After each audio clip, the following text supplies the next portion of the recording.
Hello everybody and welcome to another event video. It is the Crimson Harvest event, which is going to run up until November 10, till downtime that is, and features a couple of different sites. This video is about the Shining Flame base, which you will encounter in Highsec from what I understand, and you will run against Shining Flame mercenaries, which are some kind of Amarr based mercenaries. And here is a quick look at the fit, that being a stabber fleet issue with autocannons. We got some thermal and EM resistance in the lows, as well as a reactive armor hardener to adjust when the amounts kind of change of, whatever damage type comes in. There is a medium armor repair, as well as two gyro stabilizers to get a little bit more DPS. In the mid slots, we are featuring a 10 MN afterburner, which gets us to 740 meters a second. That is quite okay. It will allow us to do some SIG/speed tanking. We have a Republic Fleet Large Cap battery to drive everything to be kind of cap stable. There is a couple of neuters on the site. You should engage them first to not run into trouble in terms of capacitor. Then we have a compact tracking computer, to get all the good bonuses without a script. We have fall off bonus, optimal range and tracking speed for our autocannons, and then for the small stuff even a compact stasis webifier. That's for the frigates mostly, but we will be webbing pretty much everything at the site. In the rigs we got a medium ancillary current router to make sure we have enough power grid, and then we plug a thermal as well as an EM resistance hole, or we just buff these resistances because they will be the ones that are mostly going to be employed while running the site. So without further ado, let's jump into the site and see how that works. You will find these in your probe window as normal anomalies, the Shining Flame base. I'm warping there right now. You will land at some rat location right away, so we'll have to fight this off. There's also a secure shortcut gate which is not activated. It is activated, but you need a key to jump that gate. I wonder if you will probably get that key from the low sec or null sec sites in order to skip one of the stages. We will find out later throughout the event, I guess. Put it into the comments if you have any information about that. And now let's just have a look at how the site works with a little bit of music as usual. So as you can see, we are running the frigates first, and in this case I also opted to get closer to the other gate, which activates as soon as the first wave here is killed, and then drop the MTU there. I brought an MTU with me just to, check if there is any good loot in the second stage as well, and sometimes there is some good loot. So just, if you have an MTU, put it out, get the loot collected and shoot the things.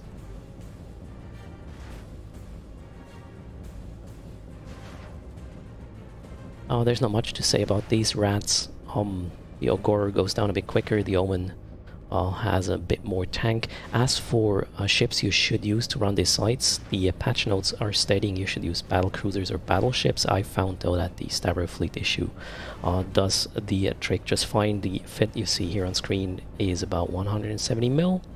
It's also linked in the video, so grab that if you want to run it a little bit in a hard mode setting. This is a bare minimum fit. I would say it was a bit rough at times, and the site took like 22 minutes to complete. Now the stage 1 here is completed, and the other gate, which initially was not active, is now available for jumping.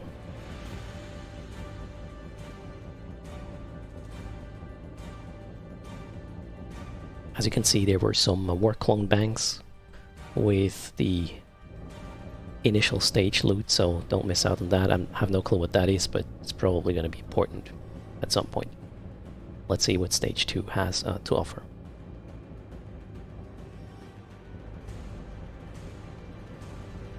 Here we got a curse, which is going to do quite some neuting, and deacons, which are logistic vessels as far as I understand. So I did the same thing here. I was trying to put the mobile tractor unit as close to the activation gate or the warp gate as possible, and then I opted to shoot the logistic vessels first, those being the deacons, mainly because the curse warped off. So a lot of times when you land on grid, or if a group warps in, that group might actually partially warp off or completely warp off to a ping like 400 kilometers away, and then after a couple of seconds try to warp right on top of you.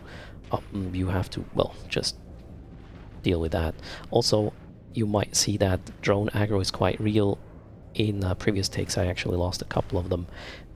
They were very aggressive against your drones, and some of these vessels do have webs, so your drones will not stand for very long, especially when they're still frigates on grid. As for tactics, I was just approaching / keeping the vessels at distance, trying to get the web on most of the time, and then start running towards the other vessel before the current target kind of dies, and then be in range as fast as possible with the web and our weapons, obviously.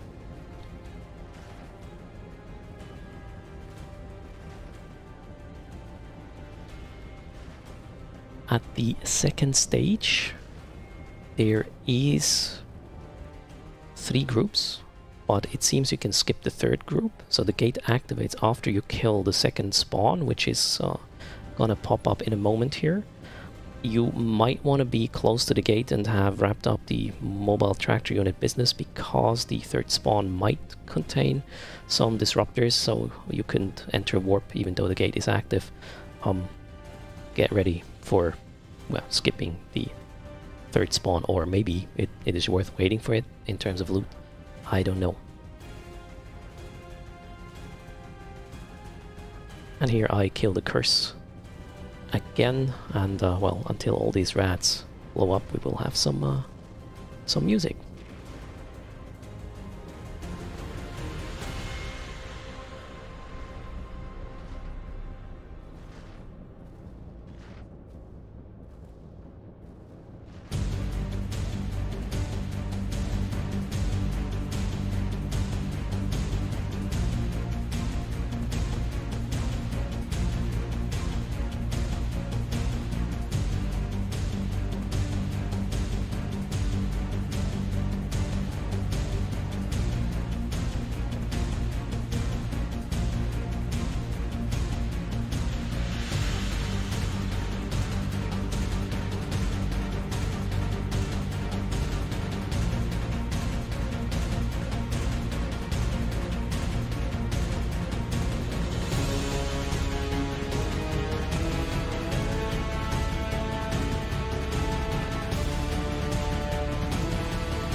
Wave has been cleared, and we're good to go as long as we're quick enough to not get caught by the spawning rats, given they have a disruptor with them.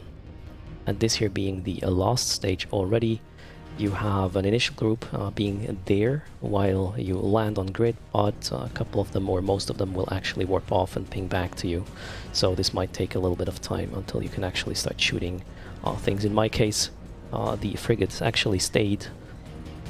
The cruisers warped off, and well, 3 omens and an Ogor. Let's pull up the music again.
finishing up the first spawn, or the initial spawn of stage 3. There will be a second spawn, and as a final spawn, the battleship you will have to kill.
And there's the Shining Flame Commander.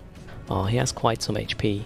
You might want to use Hail against this guy instead of the Fleet EMP I was using during this take here, because the resistances might be kind of weak in explosive there, and EM seems not to be the best ammo at this stage, especially when you're starting to hit armor from what I understand. But there's really nothing much to it. You want to kind of try to speed tank the guy, make sure your weapon still hits nicely, you're not going to glance off or graze too much or even hit. But there's really not much to it. The guy itself will most likely only apply with EM. There's still some thermal damage coming from him, but most of the damage you will get close up while SIG tanking will be thermal. Sorry, EM.